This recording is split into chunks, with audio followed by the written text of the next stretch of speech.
নমস্কার বন্ধুরা, আজকে আমরা আলোচনা করব যশস্বী প্রধানমন্ত্রী নরেন্দ্র মোদীর সাফল্য এবং বিফলতা বিষয়ে।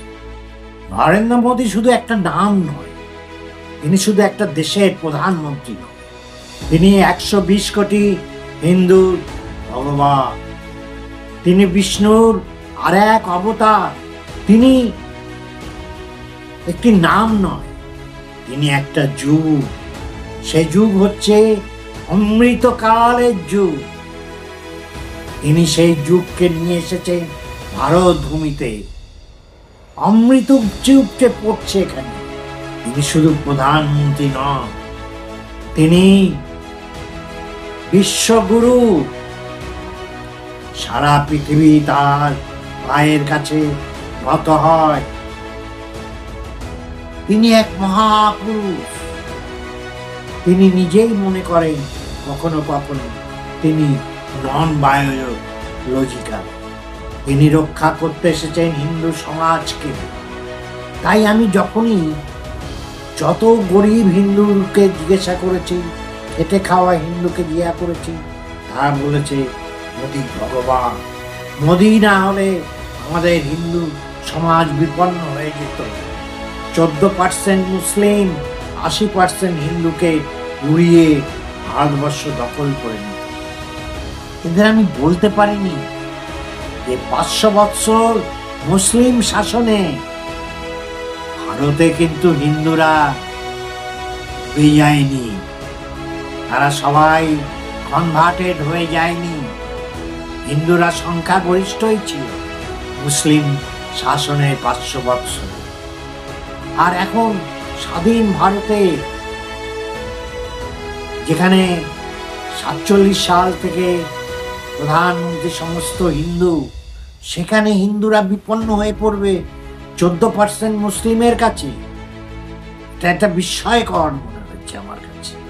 তার শাসনকালে আমরা যেমন আকবরের শাসনকাল পড়েছি পরীক্ষায়, শের শাহের শাসন ব্যবস্থা লিখতে হয়েছে পরীক্ষায়।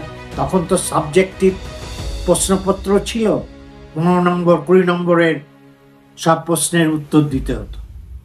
তা আজকে যদি মোদীর শাসন ব্যবস্থা সম্বন্ধে আমাকে আলোচনা করতে হয়, তাহলে আমি কি বলবো? প্রথমেই যা বললাম সেটা ভূমিকা, মানুষ কি ভাবছে তার সঙ্গে।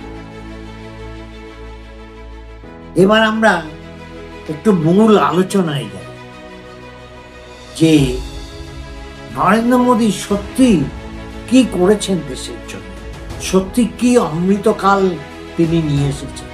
বিকশিত ভারত তিনি বলেছেন 2047 সাল মানে স্বাধীনতার 100 বৎসর পূর্তিতে বিকশিত ভারত, যে ভারতে দারিদ্র থাকবে না, বেকারি থাকবে না, অশিক্ষা থাকবে না, অপুষ্টি থাকবে না, এরকম এক ভারত, যে ভারতকে সবাই পৃথিবীর সমস্ত দেশ সমীহ করবে, তিনি সেই ভারত করবে। এই বাণী শুনতে খুব ভালো লাগছে। এবার আমরা একটু পুরো ব্যাপারটা, এই যে 2014 থেকে আজকে 2025, 3টে ইলেকশনে একক প্রচেষ্টায় একা একটা দলকে টেনে নিয়ে যাচ্ছে। বিজেপি দলের একমাত্র মুখ, বিজেপি দলকে তিনি আজ 3টে নির্বাচনে জয়ী করেছে, যেটা অটল বিহারী বাজপেয়ী পারেননি, লালকৃষ্ণ আদবানি পারেননি, সেটা পেরেছেন নরেন্দ্র মোদী। কি তার জাদু, কি তার গোপন অস্ত্র, যা দিয়ে তিনি সমস্ত হিন্দু সমাজকে মুগ্ধ করে রেখেছেন। তার দুটো গুণ আমাদের স্বীকার করতে হবে। এক হচ্ছে তিনি ভালো বক্তা, ভালো অরেটার। শুধু অরেটার না, তিনি অডিয়েন্সের সাথে ভালো কানেক্ট করতে পারেন। অডিয়েন্স যা চায় তিনি সেটা ডেলিভার করেন, যার ফলে উপস্থিত দর্শকরা উল্লসিত হয়, জয়ধ্বনি করতে থাকে তার নাম। এই যে কানেক্ট করার ক্ষমতা অদ্ভুত, অসাধারণ বাক্য, আর নাটক করতে পারেন খুব ভালো। নৌটঙ্কিতে তিনি ওস্তাদ, এগুলো তার গুণ, এগুলো স্বীকার করতে হবে। ভালো নাটক করতে পারে। প্রথমবার 2014 সালে যখন সংসদ ভবনে ঢুকছে, তার সেটাই প্রথম সংসদ ভবনে প্রধানমন্ত্রী বা সংসদ হিসেবে সেটাই প্রথম প্রবেশ। একেবারে সংসদ ভবনের সামনে সাষ্টাঙ্গে শুয়ে পড়লে। পৃথিবীর ইতিহাসে এরকম কোথাও খুঁজে পাবেন না। পার্লামেন্টের সামনে শুয়ে পড়লেন। তিনি মানুষকে হিপনোটাইজ করতে পারেন, সেই পিসি সরকারের গল্পের মতো। পিসি সরকার দেরি করে মঞ্চে এলেন, দর্শকরা চিৎকার করছে, আপনার 7টায় আসার কথা, আপনি এখন 9টায় এলেন। পিসি সরকার সমস্ত দর্শককে বললেন, তাই আপনারা একটু ঘড়িটা আবার দেখুন তো কটা বাজে। সবাই দেখেন এখন ঘড়িতে 7টাই বাজে। এই যে হিপনোটাইজ করা, এই অসম্ভব একটা ক্ষমতা তার আছে। তিনি জনসাধারণকে হিপনোটাইজ করে দিতে পারেন। যে কোনো একটা দিকে সেই বাঁশিওয়ালার মতো বাঁশির সুরে সমস্ত ইঁদুর সমুদ্রের দিকে চলতে থাকে। তিনিও সমস্ত মানুষকে সমস্ত সমস্যা থেকে দূরে সরিয়ে এক হিন্দু রাম এর দিকে নিয়ে যেতে পারে। এই যে ক্ষমতা, কেউ আর পিছন ফিরে তাকাচ্ছে না। তার অভাবে সন্তান মরে যাচ্ছে বিনা চিকিৎসায়, না খেতে পেয়ে স্ত্রী আত্মহত্যা করছে, কোনো কিছু সে দেখছে না। সে শুধু রাম মন্দিরের দিকে ছুটে চলেছে, রাম রাম করে ছুটে চলেছে। এটাই একমাত্র পাথেয়, এটাই বেঁচে থাকার পর। অদ্ভুত একটা ধর্মীয় উন্মাদনা সৃষ্টি করতে পেরেছে, যেন এই মুসলমানরা এসে সবাইকে কচুকাটা করলো, আর সেটার থেকে তিনি সবাইকে রক্ষা করছে। আরে 500 বৎসরে বড় বড় নবাব, আকবর, ঔরঙ্গজেব, শাহজাহান যা করতে পারলো না, এখনকার 14% মুসলমান তাই করবে। এটা সত্যি বাস্তবিক, ভেবে দেখুন না একবার। কিন্তু এই হাওয়াটা উনি তুলে দিতে পেরেছে সবাই ভিতর। সবাই খিদে, অভাব, অসুখ বিসুখ সব ভুলে গেছে। চাকরি চাই না, বেকারি থাকে থাকুক, অশিক্ষা থাকে থাকুক, কুসংস্কার থাকে থাকুক, ক্ষুধা অপুষ্টি সব থাকুক, শুধু হিন্দু ধর্মটা থাকুক। মুসলমানদের জব্দ করতে পারলেই আমরা খুশি। এই যে একটা বাতাবরণ সৃষ্টি করতে পেরেছে, তার ফল হচ্ছে 3টে ইলেকশনে অপ্রতিদ্বন্দ্বী হিসেবে বিজেপি ক্ষমতায় এসেছে এবং বিভিন্ন রাজ্যেও তার ক্ষমতায় এসেছে। এখানেই মোদিজি ম্যাজিক, এটাই মোদিজির ম্যাজিক। তিনি তো বিশ্বগুরু। তিনি নাকি ডোনাল্ড ট্রাম্পের খুব বড় বন্ধু। সেই ডোনাল্ড ট্রাম্প আছলা পাস ওদের ঢুকিয়ে দিল। 50% সাধারণ পণ্যের উপর শুল্ক, আবার 1 অক্টোবর থেকে হবে পেটেন্ট এবং ব্র্যান্ডেড ফার্মাসিউটিক্যাল গুডস, ওষুধপত্রের উপর 100% শুল্ক। এদিকে বিভিন্ন আইটি কোম্পানি থেকে যারা একটা চাকরি করতে আমেরিকায় যায়, সেই সমস্ত ভিসা, H1B ভিসার উপর $1 লক্ষ রেজিস্ট্রেশন ফি চালু করে, যেটা আগে ছিল $4,000, $5,000, $3,000, সেটাকে $3,000 থেকে $1 লক্ষ চেঞ্জ করে দিল। তার মানে ভারতীয় মুদ্রায় আজকে টিসিএস, উইপ্রো, ইনফোসিস কোনো একজন ছেলেকে যদি আমেরিকায় পাঠায় কাজ করতে, তার জন্য তাকে আগে খরচ করতে হবে 88 লক্ষ টাকা। তার HIV ভিসার রেজিস্ট্রেশন ফি দিতে হবে 88 লক্ষ টাকা, তবে সে আমেরিকায় HIV ভিসা নিয়ে ঢুকতে পারবে। সম্ভবত এই কোম্পানিগুলো একজন কর্মচারীর জন্য এত লক্ষ টাকা খরচ করতে পারবে না, তাদের কস্ট বেনিফিটে আসবে না। অতএব এই সমস্ত কোম্পানির যারা আগে চাকরি নিয়ে আমেরিকায় যাচ্ছিল, তাদের যাওয়া বন্ধ হয়ে যায়। এই হচ্ছে আমাদের বিদেশ নীতি, এই হচ্ছে মোদিজির কূটনীতি। এমন প্রেম, একেবারে আছলা বাস ওদের ঢুকিয়ে দিয়েছে। এবার আমরা আসি, সত্যি মোদিজির আমলে নাকি দারুণ কাজকর্ম হচ্ছে। নিশ্চয়ই আপনারা বলবেন, কেন? আমাদের ইসরো থেকে চন্দ্রযান চাঁদে নামলো, এটা কম সাফল্য মোদিজি? হরিদাস পাল মোদিজি ওটা তৈরি করে পাঠিয়েছে।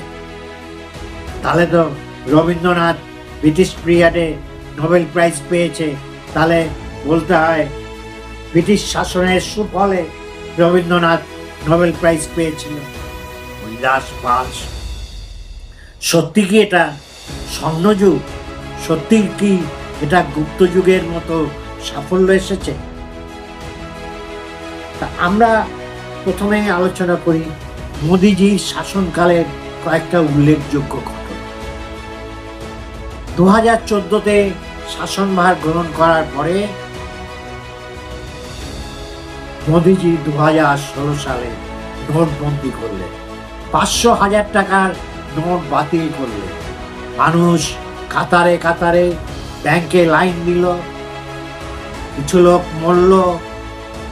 দেখা গেল অবশেষে বাজারে যত টাকা সার্কুলেশনে ছিল, তত টাকাই ব্যাংকে আবার ফেরত এলো। কালো টাকা আর কিছু পাওয়া গেল।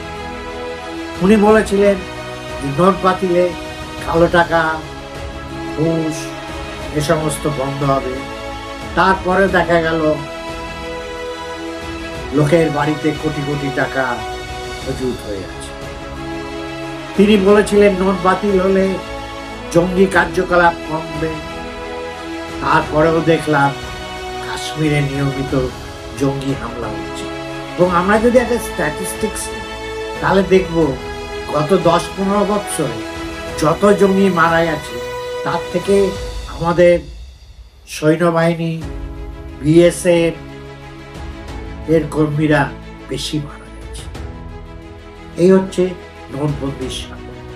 তারপরে 2017-তে হুড়মুড়িয়ে মধ্যরাতে জিএসটি আইন পাস, এক দেশ এক শুল্ক, গুডস অ্যান্ড সার্ভিস ট্যাক্স। তার নেই মাথা নেই মুন্ডু, এক জটিল পদ্ধতি, বহু ছোটখাটো মাঝারি শিল্প উঠেই গেল। তখন কমপ্লাই করতে পারবে না, এটা মানে বিজনেস ফ্রেন্ডলি হয়, কোনো প্রস্তুতিই ছিল না। তারপরে 370 আর্টিকেল সংবিধানে বাতিল হলো, বলা হলো কাশ্মীরের যে বিশেষ সুবিধা ভোগ করে সেটা থাকবে। খুব ভালো কথা। তার ফলে কি কাশ্মীর থেকে যে হিন্দু পণ্ডিতরা উচ্ছেদ হয়ে জম্মুতে চলে গেছিলেন বা অন্য জায়গায় চলে গেছিলেন, তাদের একজনকেও কি ফিরিয়ে আনা গেছে কাশ্মীরে? তাদের সম্পত্তি কি ফিরিয়ে দেওয়া গেছে? 370 ধারা বিলোপ করে, 370 ধারা বিলোপ করার পরে কি জঙ্গি কার্যকলাপ একেবারে বন্ধ হয়েছে? উত্তর না। সবচেয়ে বড় সাফল্যতা 2024 সালে অযোধ্যাতে রাম জন্মভূমিতে রামলালার মূর্তি প্রতিষ্ঠা।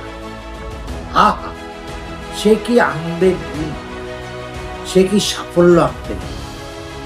ভারত রাম মন্দির প্রতিষ্ঠা করেছে, যেখানে বাবরি মসজিদ ছিল। আদালতের রায়ে বাবরি মসজিদ জায়গায় সেখানে রাম মন্দির প্রতিষ্ঠা। তার উদ্বোধন করলেন, তার যে মন্ত্র, শপথ নেওয়া, সবকিছুই করলেন রাষ্ট্রনেতা হিসেবে নরেন্দ্র মোদী। কি সুন্দর ধর্মনিরপেক্ষতার পরিমণ্ডল আমাদের দেশে। সাষ্টাঙ্গে প্রণাম করছে। এবার আমরা একটু দেখে নিই যে ওনার সময়কালে ভারতবর্ষের বিভিন্ন যে সূচক বিশ্বের নিরিখে, সেখানে আমরা কে কোথায় দাঁড়িয়ে আছি। প্রথম হচ্ছে ক্ষুধা সূচকে, মানে হাঙ্গার ইন্ডেক্স। আমরা 127টা দেশের ভিতর 105তম। তার মানে আমাদের উপরে ভালো অবস্থায় আছে আরো 104টি দেশ, আর আমাদের থেকে খারাপ অবস্থায় আছে মাত্র কয়েকটি দেশ। কি গৌরব যে 127-এর ভিতর আমাদের র্যাঙ্ক হচ্ছে 105। আমরা নাকি জিডিপিতে এখন পৃথিবীর 4র্থ বৃহত্তম অর্থ, বিরাট ঢাক বাজছে।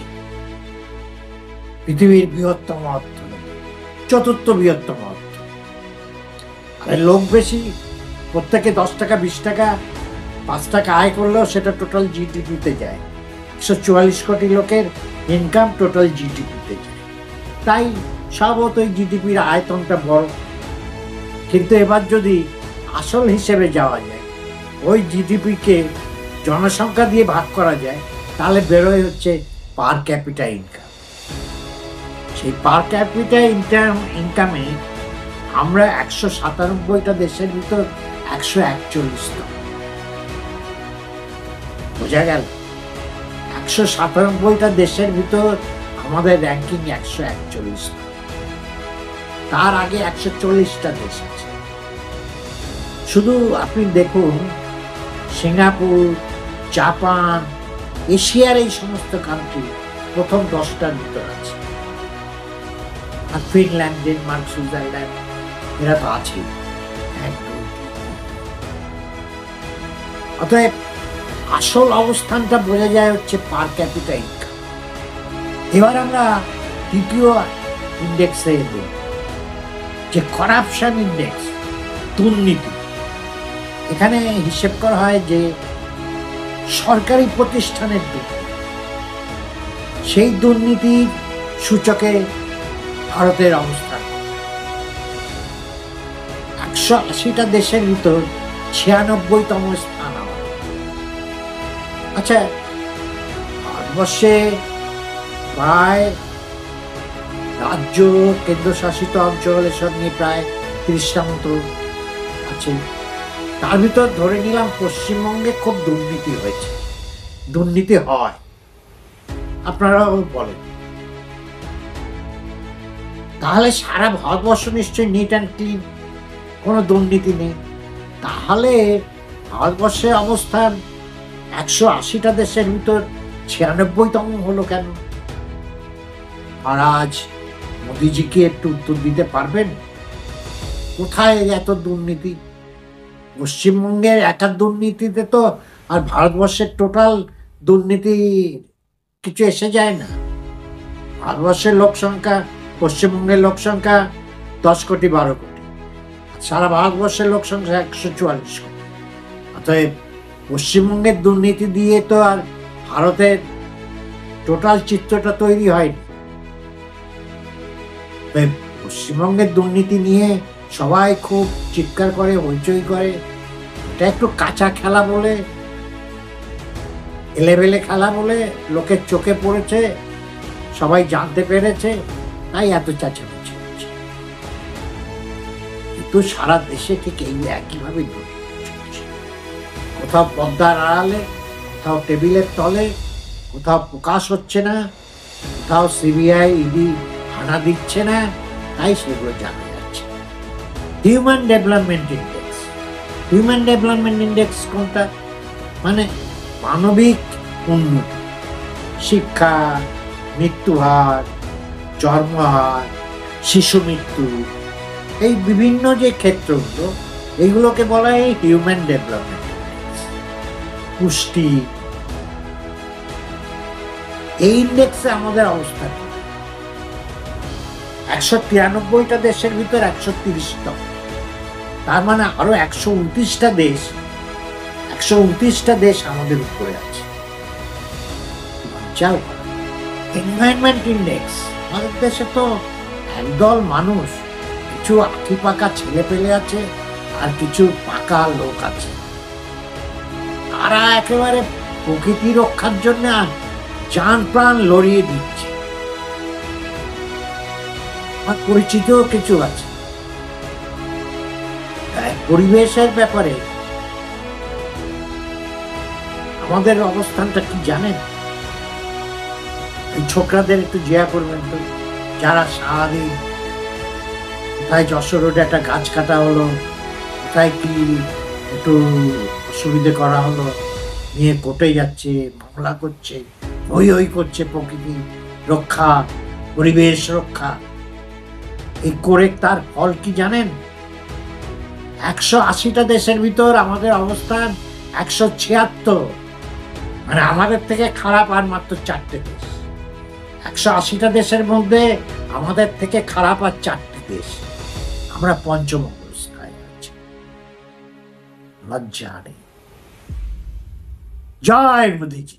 আমাদের সংবাদপত্র এবং মানুষের কথা বলার স্বাধীনতা, ফ্রিডম অফ স্পিচ, মিডিয়ার স্বাধীনতা, এ ব্যাপারে আমাদের অবস্থান কোথায়? আমরা নাকি খুব উদার। 180টা দেশের ভিতর আমাদের অবস্থান 151। আমাদের উপরে ভালো অবস্থায় আছে আরো 150টি দেশ। কোন দেশ উন্নতি করছে কিনা তার একটা সূচক হচ্ছে সে দেশে খেলাধুলো, স্পোর্টসের উন্নতি কেমন হচ্ছে। আমরা যদি দেখি পৃথিবীর বিভিন্ন ছোট ছোট দেশ, যেমন জাপান, অস্ট্রেলিয়া, ফ্রান্স, ইংল্যান্ড, তারা অলিম্পিকে ঝুড়ি ঝুড়ি সোনা। এছাড়া তো চীন, আমেরিকা যুক্তরাষ্ট্র আছে। আমাদের অবস্থানটা কোথায় সেটার একটা সূচক হচ্ছে, আমরা পৃথিবীর সবচেয়ে জনপ্রিয় খেলা ফুটবলের সূচকটা যদি দেখি, ফিফা র্যাঙ্কিংয়ে আমরা স্বাধীনতার 75 বছর বাদে 144 কোটি মানুষের দেশে কোথায় দাঁড়িয়ে আছে। ফিফার সূচকে আমাদের অবস্থান এই মুহূর্তে 134টা। ফিফা সূচকে আমাদের অবস্থান এই মুহূর্তে 2025 সালে 134তম। প্রায় 200টা দেশের ভিতর আমরা 134তম। আমাদের আগে আরো 133টা দেশ আছে। তাহলেই বুঝুন আমরা খেলাধুলোয় কতটা উন্নতি করেছি।